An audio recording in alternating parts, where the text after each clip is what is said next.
Hello students, आज हम पढ़ेंगे कि कैसे इक्विलिब्रियम कांस्टेंट जो है एक रिएक्शन की डायरेक्शन भी बता सकता है। इसके लिए हमें सबसे पहले क्या कैलकुलेट करना पड़ेगा? हमें रिएक्शन कोएफिशिएंट कैलकुलेट करना पड़ेगा। अब कुछ बच्चे रिएक्शन कोएफिशिएंट और इक्विलिब्रियम कांस्टेंट में कंफ्यूज हो जाते हैं। जो आपका रिएक्शन कोएफिशिएंट है वो भी सेम ही होता है, product of the it's the molar concentration of product, ratio of the molar concentration of product to the reactant. But जो आपका इक्विलिब्रियम कांस्टेंट है वो सिर्फ आप इक्विलिब्रियम पे ही उसको कैलकुलेट कर सकते हो और उसकी वैल्यू जो है वो टेम्परेचर के साथ चेंज नहीं होती है। लेकिन जो आपका रिएक्शन कोएफिशिएंट है ये किसी भी टाइम पे आप मेजर कर सकते हो और इसकी वैल्यू चेंज हो जाती है। अब अगर आपको न्यूमेरिकल में आपने देखना है कि अगर आपका क्यूसी की वैल्यू केसी से ज्यादा है तो आपका जो रिएक्शन है वो बैकवर्ड डायरेक्शन में जाएगा और आपको मींस मोर रिएक्टेंट मिलेंगे।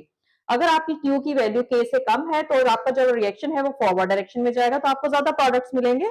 और अगर इन दोनों की वैल्यू इक्वल आ रही है इट मींस आपका रिएक्शन प्रोसीड नहीं करेगा। तो ये आपके एमसीक्यूज पॉइंट से बहुत बहुत इंपॉर्टेंट आपका जो टिप्स हैं आपके।